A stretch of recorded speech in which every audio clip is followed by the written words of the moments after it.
बोलिए प्रेम से श्री सद्गुरु महाराज की जय।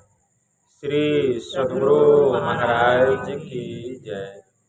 श्री सद्गुरु महाराज की जय।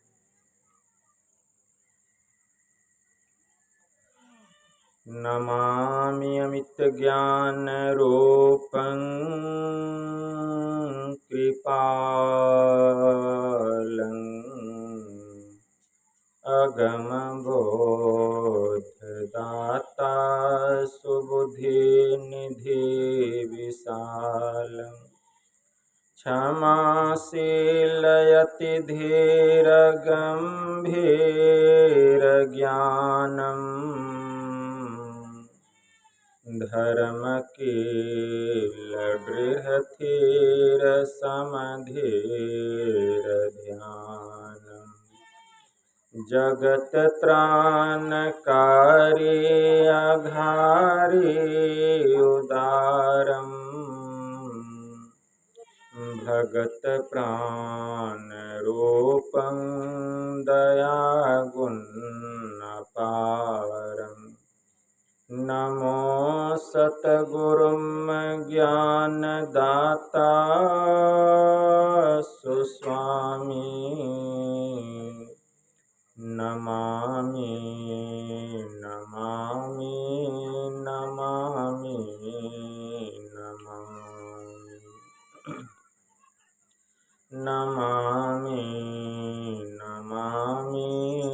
नमामि नमामि। महाराज सद्गुरु है राजन को राजा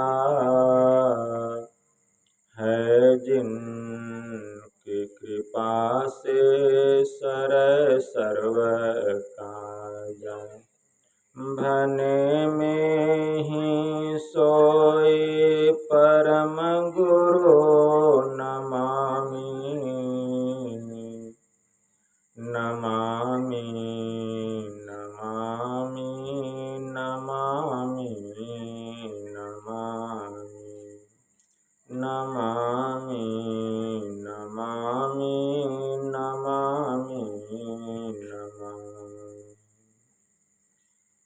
श्री सद्गुरु महाराज की जय।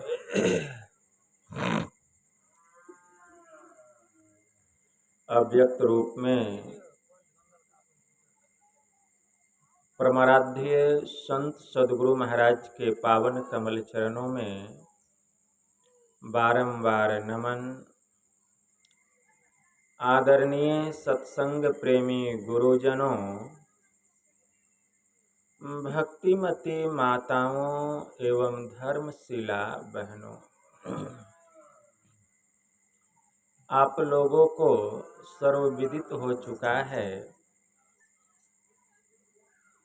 कि यह संतमत सत्संग का आयोजन हमारे आदरणीय गोविंद बाबू के गृह प्रांगण में उनके पोते के जन्म दिवस के उपलक्ष्य में घर परिवार के समस्त लोगों ने मिलजुल कर बड़े ही हर्षोल्लास के साथ यह संत मत सत्संग का आयोजन किए और गृह प्रवेश भी है आज, जो कि आप पूजा सुन रहे थे। पूजा पाठ हो रहा था कर्म कांड के द्वारा,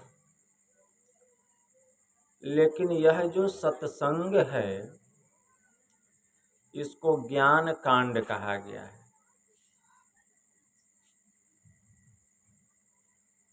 और ज्ञान कांड में केवल ज्ञान की बातें भरी पड़ी हुई।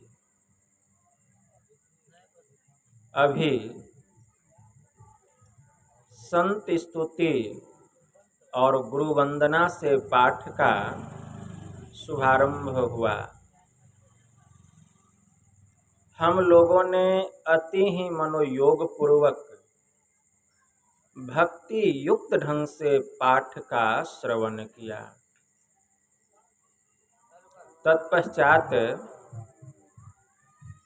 श्री रामचरितमानस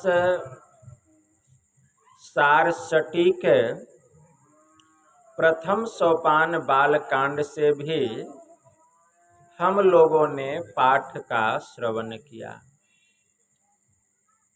पाठ के क्रम में गुरु की महिमा के संबंध में हम लोग श्रवण कर रहे थे।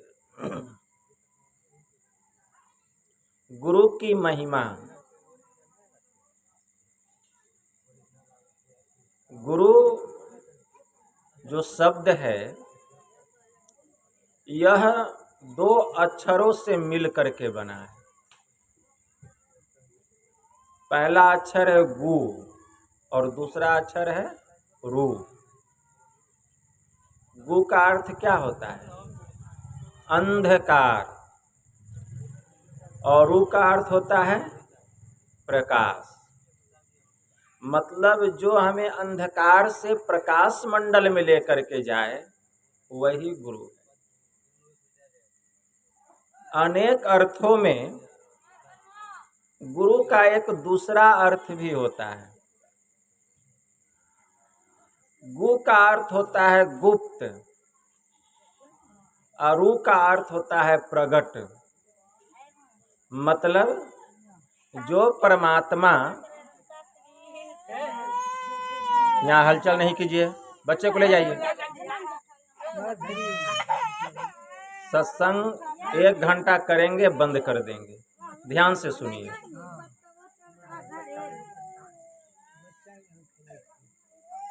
तो गु का अर्थ होता है गुप्त और रू का अर्थ होता है प्रगट। तो गुप्त क्या है? जो गुप्त है उसी को न प्रकट करना है। जो प्रकट है उसको क्या हम प्रकट करेंगे? तो गुप्त क्या है? परमात्मा जो गुप्त है, गुरु जो होते हैं उसको हम सबके भीतर में प्रकट कर देते हैं। गुरु महाराज की वाणी में आया, प्रभु गुप्त है, प्रभु गुप्त है और गुरु प्रगट है एक ही दयाल। प्रभु गुप्त है और गुरु प्रगट है एक ही दयाल। मतलब दोनों में कोई अंतर नहीं है। लेकिन बिना गुरु प्रभु मिलते नहीं, ऐसा बड़ा मजाल। क्या बिना गुरु के प्रभु मिल जाएंगे? ऐसा मजाल है? तो गुरु जो होते हैं, जो परमात्मा गुप्त हैं, उसको प्रकट कर देते हैं। तो समझ में आया गुरु का क्या अर्थ होता है? स्कंद पुराण में आया है, सभी तीर्थों में गुरु तीर्थ सबसे उत्तम तीर्थ है।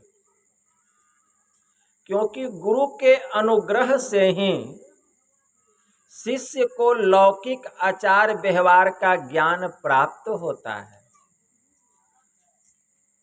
विज्ञान की प्राप्ति होती है और अंत में मोक्ष भी मिलता है।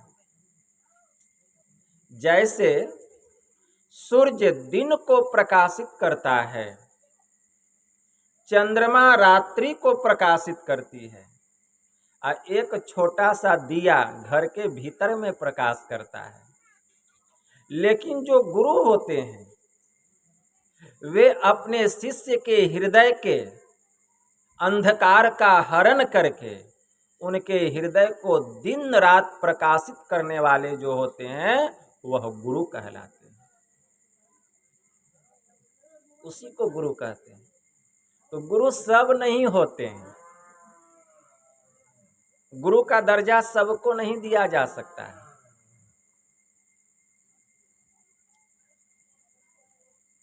ऐसे तो पग पग पर गुरु की आवश्यकता होती है, लेकिन यहाँ जो गुरु शब्द प्रयोग किया गया है यह संत सदगुरु के लिए प्रयोग किया गया है। संत कबीर साहब ने कहा, प्रथम गुरु है माता पिता, रज वीर्य के सोई दाता। दूसर गुरु है मन की धाई, गिरहवास की बंध छोड़ाई। तीसर गुरु जिन धरिया नामा, ले ले नाम पुकारे गामा।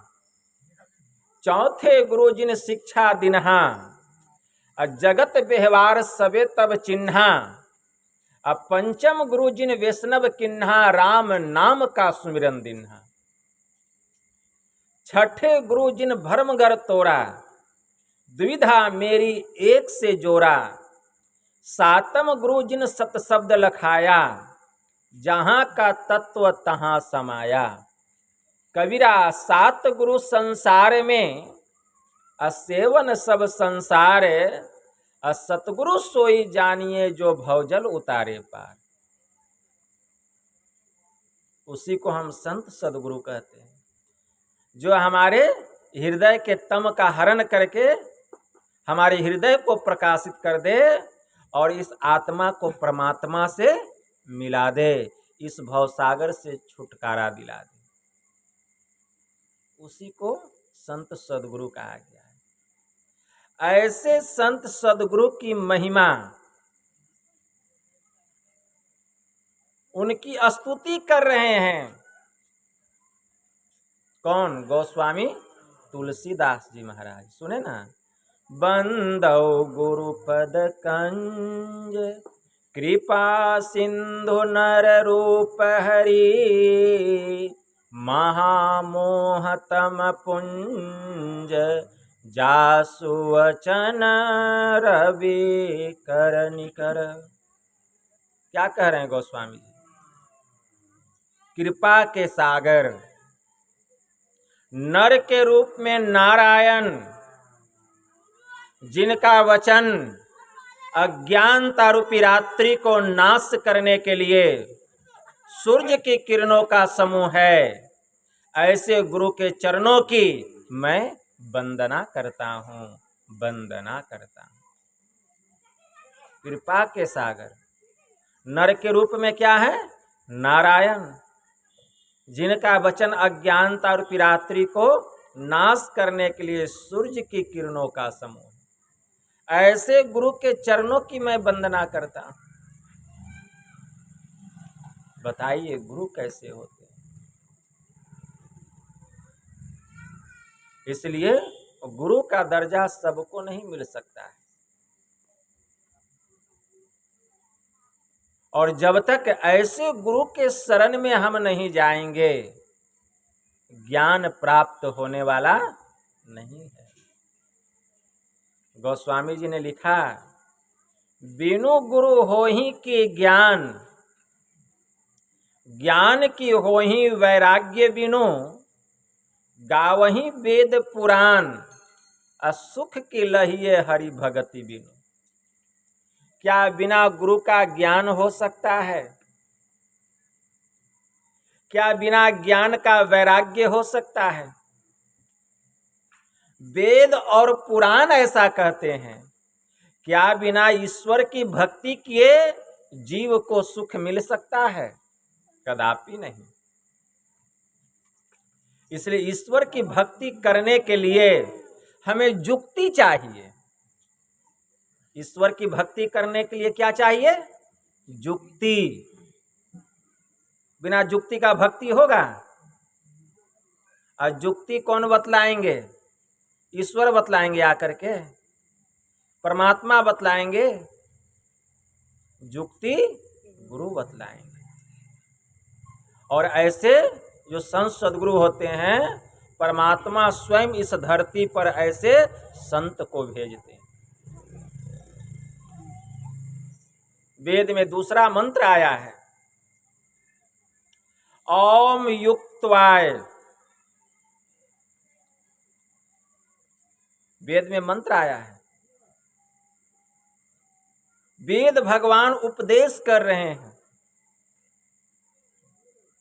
कि हे योगाभ्यास सीखने वाले मनुष्यों, सच्चे सदगुरु के द्वारा ही तुम योग का भेद जानकर अपने भीतर की महान दिव्य ज्योतियां और दिव्य गुण युक्त अनाहत नाद दोनों को प्राप्त करो।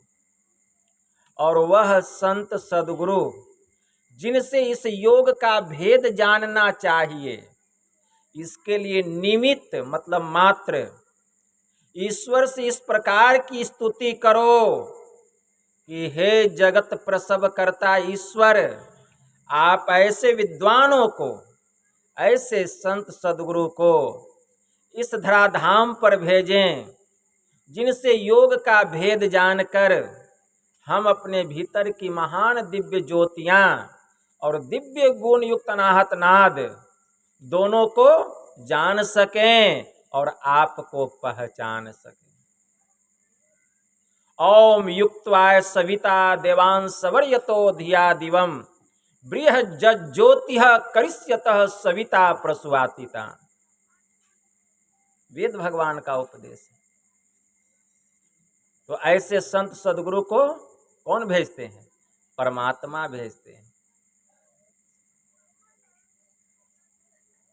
क्योंकि बिना गुरु का ज्ञान होने वाला नहीं है। ईश्वर की भक्ति करेंगे तो क्या चाहिए? युक्ति चाहिए। युक्ति कौन बतलाएंगे? संत सद्गुरु बतलाएंगे, ईश्वर आकर के नहीं बतलाएंगे।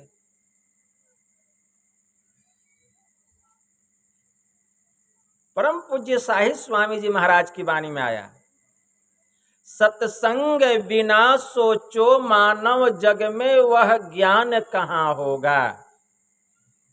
जिस ज्ञान की छाया में जाकर अपना कल्याण महा होगा।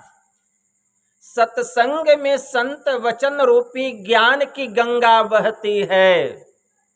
इसमें अवगाहन यदि न किया तो सतपथ का ज्ञान कहाँ होगा। मुक्ति का मार्ग भक्ति है, जो युक्ति बिना नहीं होती।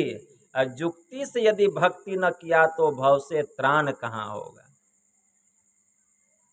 तो युक्ति जान करके भक्ति करना पड़ेगा। अब बिना युक्ति जाने जो भक्ति करते हैं उसी को अंधरी भक्ति कहते हैं।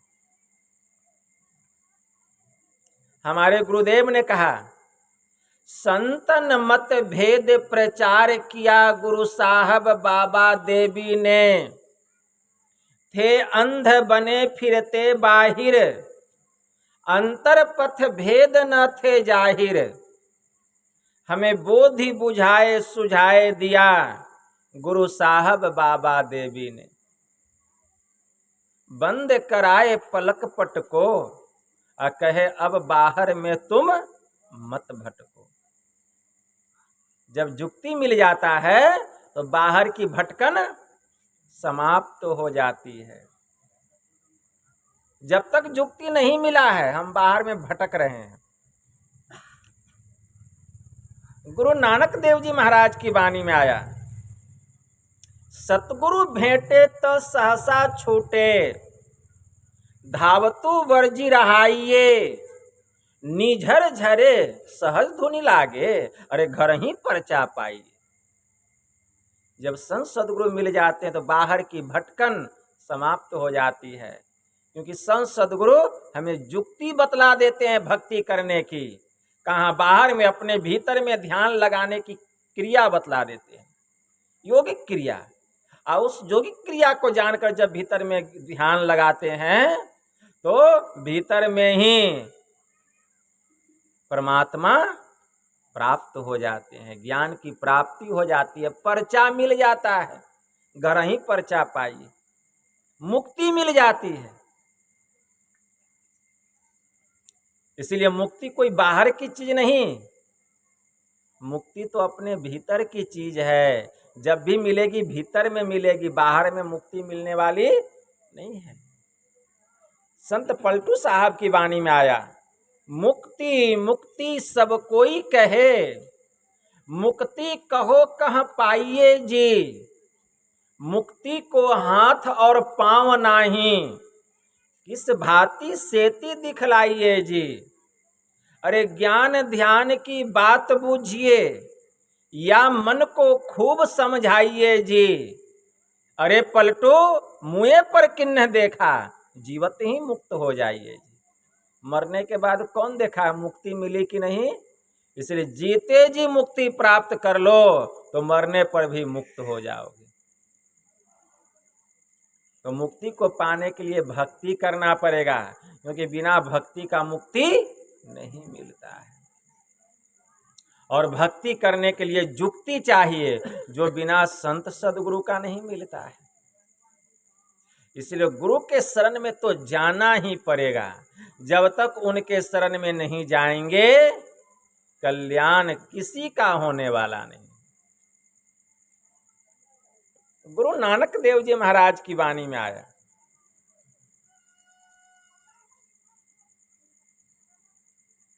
गुरु के मूर्ति मन मही ध्यानो, गुरु के शब्दी मंत्र मनु मानो, गुरु के चरण हृदय ले धारो, और गुरु पार ब्रह्म सदा नमस्कारो। मत को भरमी भूले संसारी, अरे गुरु बिनु को न उतरसी पारी। भूले को गुरु मारगी पाइया, अबरी त्यागी हरि भगति लाइया। जन्म मरण की त्रास मिटाई, अब पूरे गुरु की बेअंत बराई। जिन कियाते गुरु ते जानिया, और गुरु कृपा ते मुग्ध मनु मानिया। गुरु कृपा चरण विगास, अंधकार मही भैया प्रगास। गुरु करता गुरु करने जोग, और गुरु परमेश्वर है भी होग।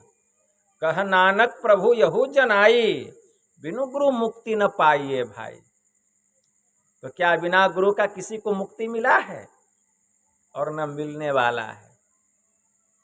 गुरु के शरण में जाना पड़ेगा, जुक्ति जाननी पड़ेगी, और जुक्ति जान करके भक्ति करनी पड़ेगी। इसीलिए गुरु की महिमा अनंत, अनंत किया उपकार, लोचन अनंत उघारिया, अनंत दिखावन हार। गुरु की महिमा का वखान कितना भी किया जाए इस मुख से कम होगा। सब धरती कागज करूं, लेखनी बनराए, और 7 समुंदर की मसी करूं, गुरु गुण लिखा न जाए। हमारे परमाराध्य ने कहा, गुरु गुण अमित अमित को जाना, संक्षेप ही सब करत बखाना। एक बड़े उच्च कोटि के महापुरुष हो गए, सिख धर्म के 10वें गुरु, गुरु गोविंद सिंह जी महाराज।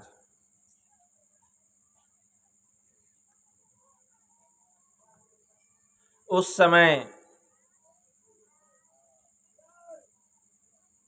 एक माई थी, वह उनकी शिष्या थी,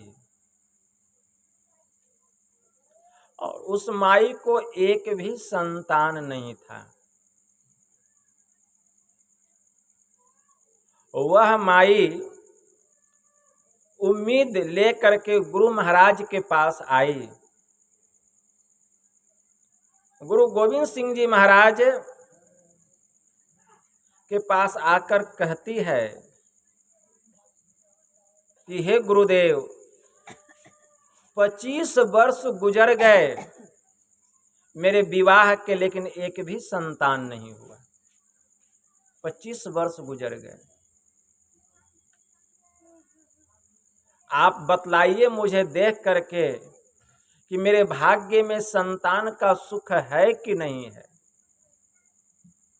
गुरु गोविंद साहब जी महाराज आंख बंद करते हैं और कुछ देर के बाद आंख खोलते हैं और कहते हैं, माई क्या बतलाऊं, तेरे भाग्य में विधाता ने एक जन्म में कौन कहे 7 जन्मों तक दूर दूर तक एक भी संतान तेरे भाग्य में नहीं है। 7 जन्मों तक।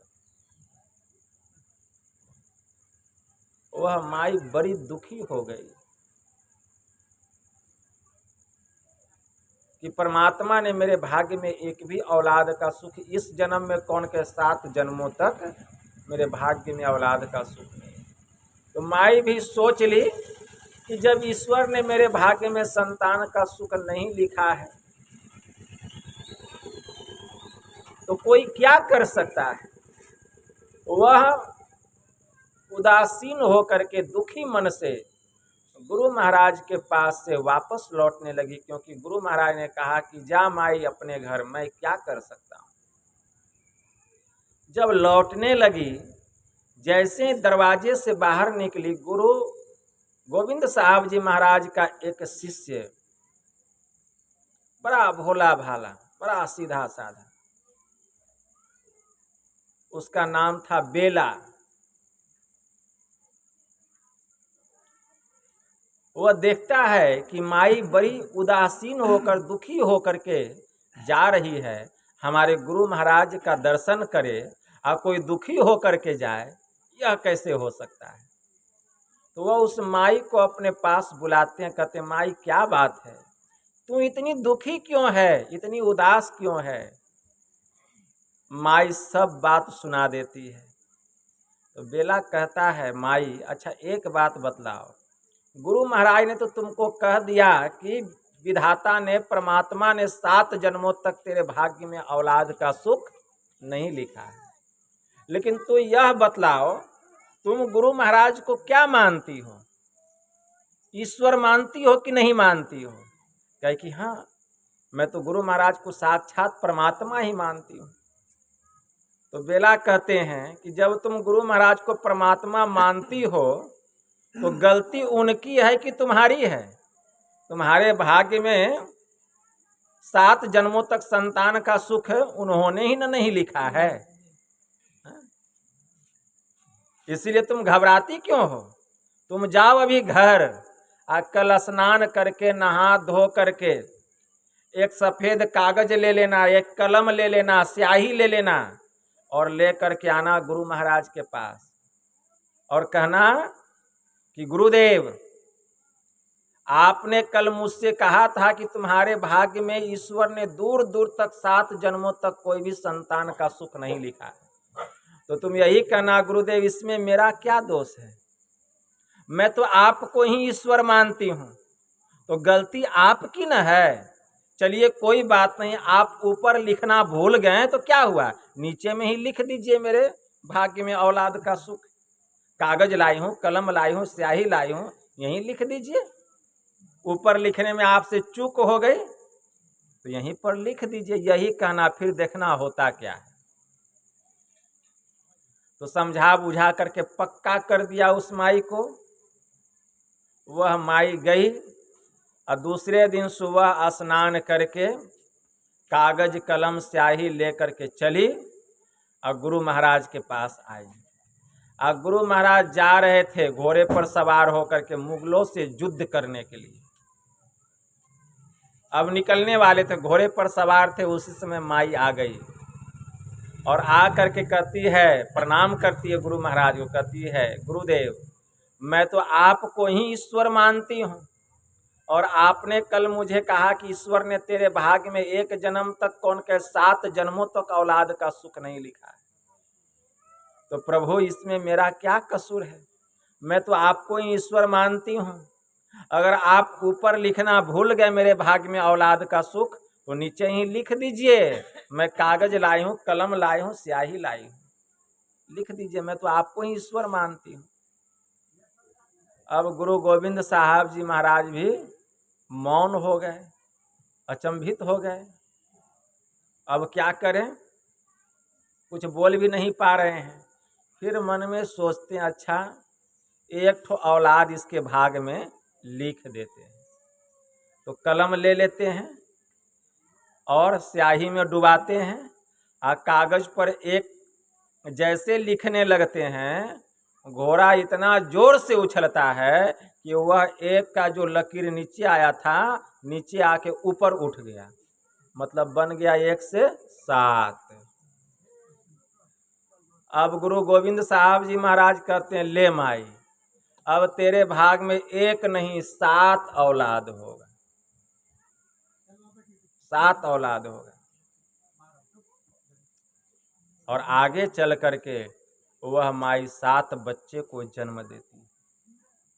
देखिए, यह है गुरु की महिमा। गुरु क्या नहीं कर सकते हैं। गुरु करता गुरु करने जोग, और गुरु परमेश्वर है भी होग। कह नानक प्रभु यहु जनाई, बिनु गुरु मुक्ति न पाइए भाई। गुरु क्या नहीं कर सकते। ऐसे होते हैं संत सदगुरु, समर्थवान होते हैं। ऐसे गुरु से जुक्ति जानकर जब तक हम भक्ति नहीं करेंगे, मुक्ति मिलने वाली नहीं है। ऐसे गुरु की महिमा गोस्वामी जी ने गाई है, और गा करके आगे चौपाई में उन्होंने क्या कहा। चौपाई में गोस्वामी जी लिखते हैं, क्या लिखते हैं? गोस्वामी जी लिखते हैं, बंदौ गुरुपद पदुम परागा, असुरुचि सुवास सरस अनुरागा, अमीय मूरी मैं चूरन चारु, असमन सकल भव रुज परिवारु, श्री गुरुपद नख मणिगन ज्योति, असुमिरत दिव्य दृष्टि ही होती,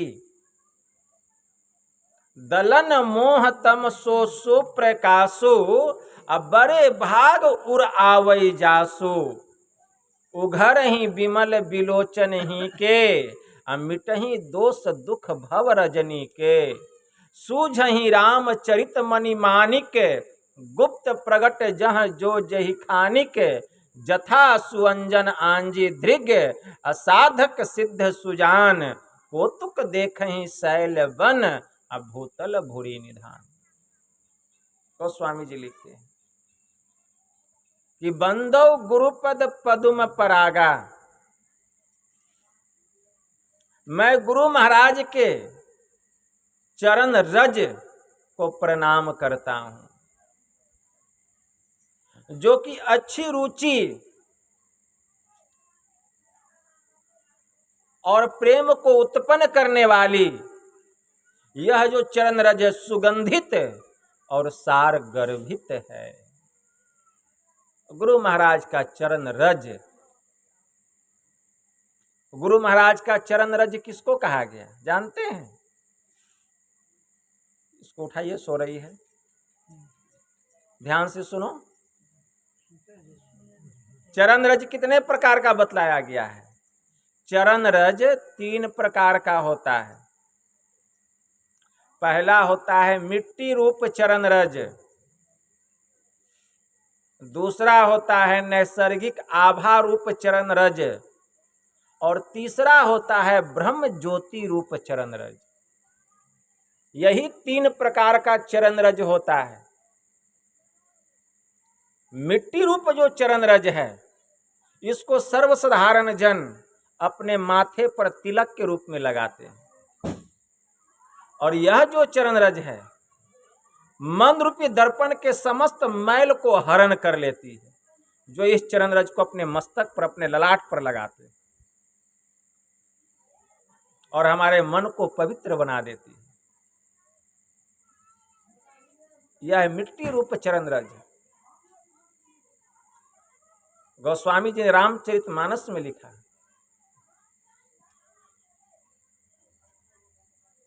अमीय मूरी में चूरन चारू, असमन सकल भव रुज परिवारु। यह जो मिट्टी रूप चरण रज है, यह अमृत मिश्रित जरी की सुंदर चूर्ण है। इसमें अमृत क्या है? इस चरण रज में, मिट्टी रूप चरण रज में अमृत क्या है? गुरु महाराज के चरणों के नीचे की जो धूल है, उसी को मिट्टी रूप चरण रज कहा गया। इसमें अमृत क्या है? गुरु महाराज के चरणों से जो आभा निकल रही है, जो गर्मी निकल रही है, वह उस धूल में समाई हुई है, वही अमृत। जो इस चरण रज को अपने ललाट पर लगाते हैं, तो यह मंद रूपी दर्पण की मलिनताओं को हरण कर लेती है, दूर कर देती है। यह मिट्टी रूप चरण रज, इस चरण रज की यही महिमा है। दूसरा है नैसर्गिक आभा रूप चरण रज। जो संत होते हैं, जो सद्गुरु होते हैं, उनके शरीर से एक आभा निकलती है और वह आभा बहुत दूर तक अपना क्षेत्रफल बनाए रखती है। जो कोई उस आभे में प्रवेश करते हैं, उनके मन की जितनी जिज्ञासाएं हैं, जितनी मलिनताएं हैं, यहां तक कि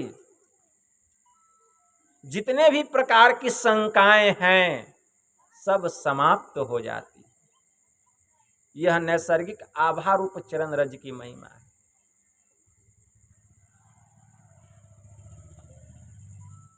नैसर्गिक आभा रूप जो चरण रज होता है, इस चरण रज की इतनी महिमा है, इतनी महिमा है कि अगर आपके मन में जितने सवाल हैं और ऐसे महापुरुष के पास आप उस सवाल का जवाब पाने के लिए गए हैं, तो बिना सवाल पूछे आपको सारे सवाल का जवाब मिल जाएगा। उस चरण रज की यह महिमा है।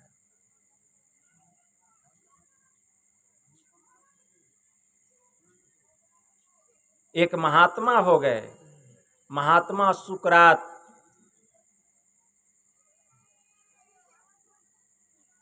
यूनान में रहते थे, लेकिन यूनान का जो शासक था, वह शासक बड़ा ही अत्याचारी था, बड़ा ही निरंकुश शासक था।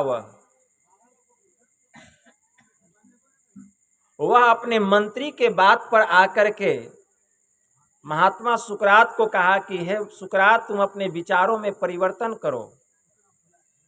अगर तुमने अपने विचारों में परिवर्तन नहीं किया तो मैं तुमको जेल में डाल दूंगा। लेकिन महात्मा सुकरात ईश्वर के ज्ञान का प्रचार करते थे, ईश्वर भक्ति का प्रचार करते थे। उन्होंने अपने विचारों में परिवर्तन नहीं किया। और वह जो शासक था, महात्मा सुकरात को यह समझ करके कि हमारे देश में गृह युद्ध करा देगा, देशद्रोही का मुकदमा उस पर दायर किया गया, चलाया गया महात्मा सुकरात पर। यह हमारे नागरिकों को गुमराह कर रहा है, इसको अपने रास्ते से भटका रहा है। और महात्मा सुकरात को कैद कर लिया गया। जब पता चला अरस्तु को, तो अरस्तु के मन में बहुत सवाल थे और उसने सारे सवालों का लिस्ट बना करके रखा था कि जब मैं महात्मा सुकरात का दर्शन करने जाऊंगा तो इन सभी सवालों का समाधान कराऊंगा। लेकिन जैसे पता चला कि महात्मा सुकरात को कैद कर लिया गया, तुरंत वे उनसे मिलने के लिए चल दिए। जैसे जैसे उनके नजदीक जाने लगे, उनके लिस्ट में जितना सवाल था, सब सवाल का जवाब उनको मिलने लग गया। जैसे ही महात्मा सुकरात के पास पहुंचे, जितनी जिज्ञासाएं थी, जितने सवाल थे, सब सवाल का समाधान वो हो चुका था। वहीं पर अरस्तु ने पूछा था कि हे महात्मन, मैं जानना चाहता हूं, मैं आपके पास बहुत सारी जिज्ञासाओं को, बहुत सारे सवालों को लिस्ट बना करके मैं आपके पास आया था कि इन सब का जवाब मैं आपसे तलब करूंगा। लेकिन यह क्या, जैसे ही मैं आपके नजदीक आने लगा, इस लिस्ट के जितने सवाल थे, सभी सवालों का जवाब मुझे मिलते चला गया। अब तो केवल एक ही प्रश्न है कि यह हुआ तो कैसे हुआ। वहीं पर महात्मा सुकरात कहने की कृपा किए कि हे अरस्तु, जो संत होते हैं, जो महापुरुष होते हैं, उनके शरीर से एक आभा निकलती है, उसको नैसर्गिक आभा कहा गया। वह नैसर्गिक आभा बहुत दूर तक अपना वातावरण, अपना क्षेत्रफल बना करके रखता है। जो कोई उस वातावरण में, उस क्षेत्रफल में चले आते हैं, उनके मन की जितनी जिज्ञासाएं हैं, जितनी शंकाएं, जितने सवाल हैं, यह नैसर्गिक आभा उसका समाधान कर देता है। यह उस नैसर्गिक आभा रूपी यह दूसरा चरण रज है, उसकी महिमा। और तीसरा चरण रज क्या है? तीसरा चरण रज है ब्रह्म ज्योति रूप चरण रज। ब्रह्म ज्योति रूप चरण रज कैसे प्रकट होता है? श्री गुरु पद नख मणिगण ज्योति, असुमिरत दिव्य दृष्टि ही होती। गुरु महाराज के चरण नख में मणियों की ज्योति है, जिसका सुमिरन करने से, मतलब ध्यान लगाने से, भीतर की दिव्य दृष्टि खुल जाती है। सुमिरन सुरत लगाई के, मुखते कछु न बोल, बाहर का पट बंद कर, तब भीतर का पट खोल। कैसे? कैसे खोल? केवल बोलने से होगा कि गीत गाने से होगा? कैसे खुलेगा भीतर का पर्दा? गुरु महाराज के चरण नख में मणियों की ज्योति है। पहले समझना पड़ेगा चरण नख किसको कहा गया। देखिए तो चरण का नख, मणि का ज्योति दिखाई दे रहा है। गुरु महाराज के चरण नख में मणि की ज्योति दिखाई दे रही है। कहाँ दिखाई दे रहा है? गर्दन हिलाने से होगा। पहले समझना पड़ेगा चरण नख कहते किसको हैं। चरण नख गुरु महाराज के पैर के चरण के नाखून को नहीं कहा गया है, चरण नख रूप को कहा गया है। और रूप दो प्रकार का होता है। एक होता है स्थूल रूप, जिसको हम इस आंख से देखते हैं, और दूसरा होता है सूक्ष्म रूप। वह सूक्ष्म रूप क्या है? वह है बिंदु रूप। तो गुरु महाराज का जो चरण नख है, बिंदु रूप को कहा गया, सूक्ष्म रूप को कहा गया। और उस बिंदु रूप चरण नख को देखने के लिए भीतर की दृष्टि चाहिए, जिसको दिव्य दृष्टि कहा गया है। वही बिंदु रूप चरण नख जो है, उसी में मणियों की ज्योति छिपी हुई है। श्री गुरु पद नख मणिगण ज्योति, मतलब गुरु महाराज के चरण नख में मणियों की ज्योति छिपी है। उस चरण नख को प्रकट करना पड़ता है योगिक क्रिया के द्वारा, और वह चरण नख सबके भीतर में है। लेकिन जब तक वहां सूरत ठहरेगी नहीं, अंधकार का मंडल फटेगा नहीं, वह चरण नख दिखाई देने वाला नहीं है, जब तक भीतर की दिव्य दृष्टि नहीं खुलेगी। इसके लिए क्या करना पड़ेगा? दृष्टि योग की साधना करनी पड़ेगी। कैसे? दो नैना बीच सन्मुख देख, एक बिंदु मिले दृष्टि दो रेख। दोनों आंखों को बंद करके सामने में ध्यान लगाना पड़ेगा। इसके लिए दृष्टि को समेटना पड़ेगा, सिमटी हुई निगाह से देखना पड़ेगा। जितना हमारी दृष्टि सिमटेगी, उतना मन का सिमटाव होगा, उतना ही अंधकार का सिमटाव होगा। दृष्टि को इतना समेटना पड़ेगा, इतना समेटना पड़ेगा, जैसे कि सुई के छेद में डोरा को पिरोने के लिए डोरा को समेटते हैं। अगर सुई के छेद में डोरा को पिरोना हो तो डोरा को कितना समेटते हैं? समेटते समेटते एकदम पतला बनाते हैं डोरा को, तब वह डोरा सुई के छेद में जाकर के घुसता है। उसी तरह दृष्टि को इतना समेटना है, इतना समेटना है कि दृष्टि सिमट करके उस 10वें द्वार पर जाकर के टिक जाए, 10वें द्वार पर टिक जाए। दोनों आंख को बंद करके सामने में देखना है, सिमटी हुई निगाह से देखना है। देखते देखते क्या होगा? आपकी दृष्टि सिमटती चली जाएगी, अंधकार सिमटता चला जाएगा, मन का सिमटाव हो जाएगा, मन वहां जाकर के टिक जाएगा। कुछ देर भी अगर वहां मन टिक जाए गुरु इंगित स्थान पर, गुरु निर्दिष्ट स्थान पर, जहां गुरु बतलाए हैं देखने के लिए, कुछ देर भी अगर वहां धारणा बन जाए मन की, दृष्टि की दोनों धार सरसराती हुई जाएगी और उस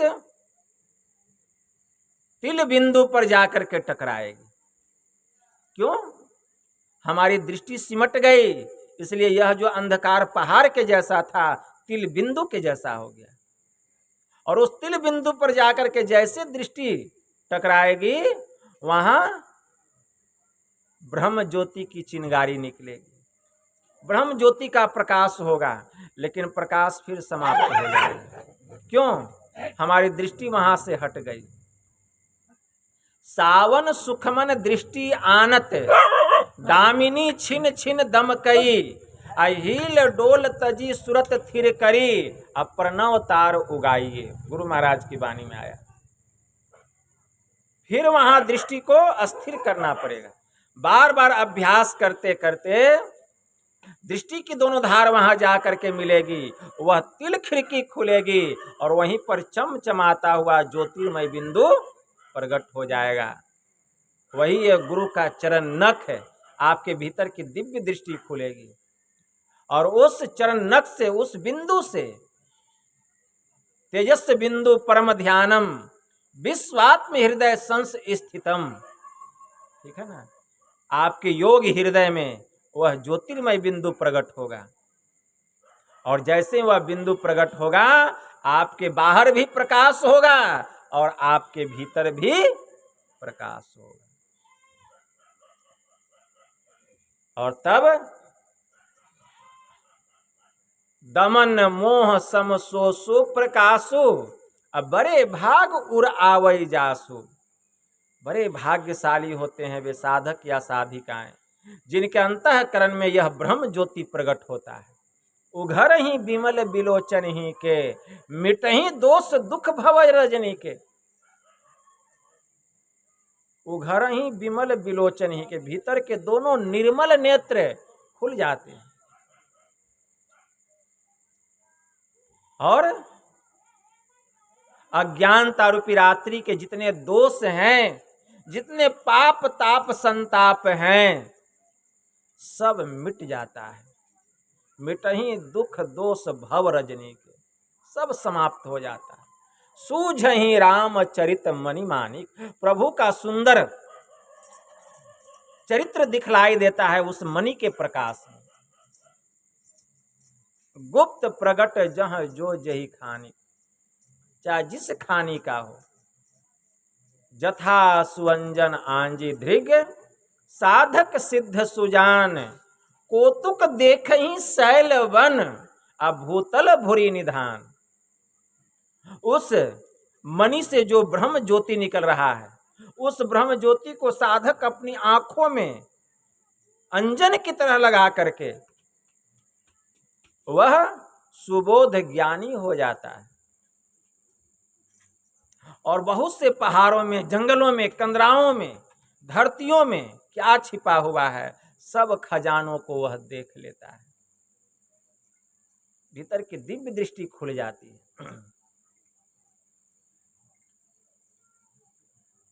एक बड़े उच्च कोटि के संत हो गए, संत धरनी साहब जी महाराज। सरयू नदी के किनारे मांझी का एक पुल था। इस पुल से उस पार जाते थे और एक सेठ जी के यहाँ वे क्लर्क का काम करते थे, धरनी साहब जी महाराज। सरजू नदी पर मांझी का पुल है, उसी पुल पर चढ़ करके जाते थे उस पार। और वहीं पर एक सेठ जी के यहाँ वे काम करते थे, मुंशी का काम करते थे। एक दिन धरनी साहब जी महाराज कुर्सी पर बैठे हुए थे और टेबल पर एक सफेद कागज पर वह दवात से स्याही जो है ढार दिए और हाथ से लिपने लग गए।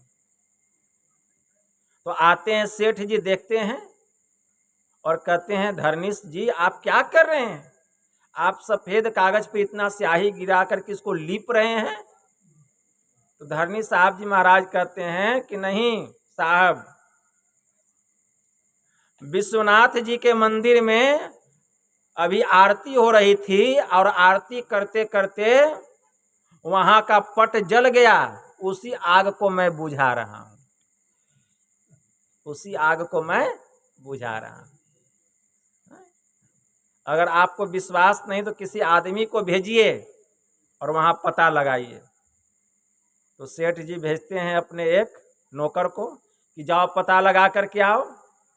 जब गए विश्वनाथ जी के मंदिर में, काशी में जो विश्वनाथ जी का मंदिर है, पता लगाते हैं कि क्या सही में यहाँ आरती करते समय भगवान के पट में आग लग गया था। कहा कि हाँ हाँ, एक आदमी आए थे और अभी बुझा करके वे गए, अभी बुझा करके गए। सदगुरु महाराज की जय। जब खबर लेकर के आए, कहें कि हाँ सरकार, सही में आग लग गई थी, और कहें कि कोई आए थे और वही बुझा करके चले गए। तब उसी समय वे मान गए कि ये कोई साधारण पुरुष नहीं है, बड़े उच्च कोटि के संत हैं। तो उनके भीतर की दिव्य दृष्टि खुल जाती है। तो साधारण बात नहीं है। जथा सुअंजन आंजी दृग असाधक सिद्ध सुजान, अकोतुक देखहि शैल बन अभूतल भूरी निधान। भीतर की दिव्य दृष्टि खुल जाती है। यह दिव्य दृष्टि भगवान ने अर्जुन को दी थी और वेदव्यास जी महाराज ने किसको दिया था? संजय को दिया था। जो कि महाभारत का युद्ध हो रहा था और धृतराष्ट्र को सब कथा सुना रहे थे संजय देख करके।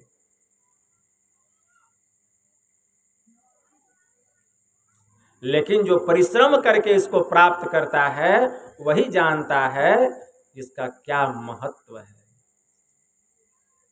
तो अगर आप मनोयोग पूर्वक ध्यान करेंगे तो आपके भीतर की दिव्य दृष्टि खुल जाएगी।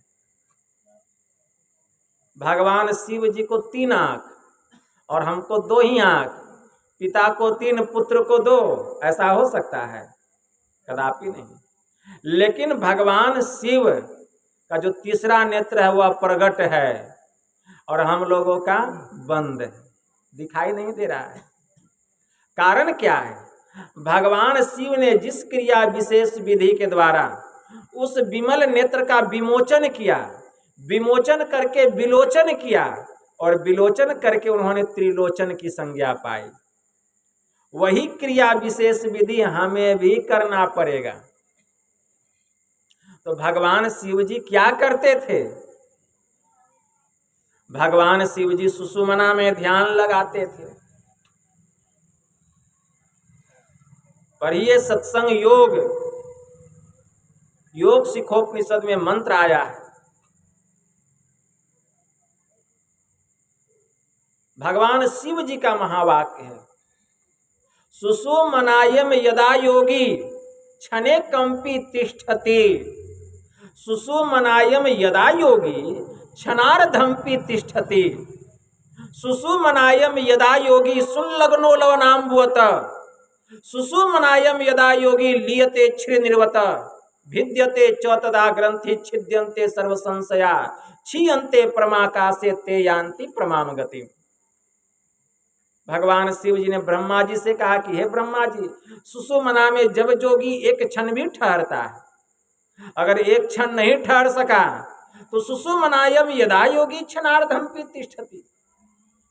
सुषुम्ना में जब जोगी आधा क्षण भी ठहरता है, सुषुम्नायम यदा योगी सुल्लग्नो लवनाम्बुवत।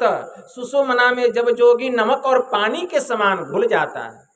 सुषुम्नायम यदा योगी लीयते क्षीरनिर्वत।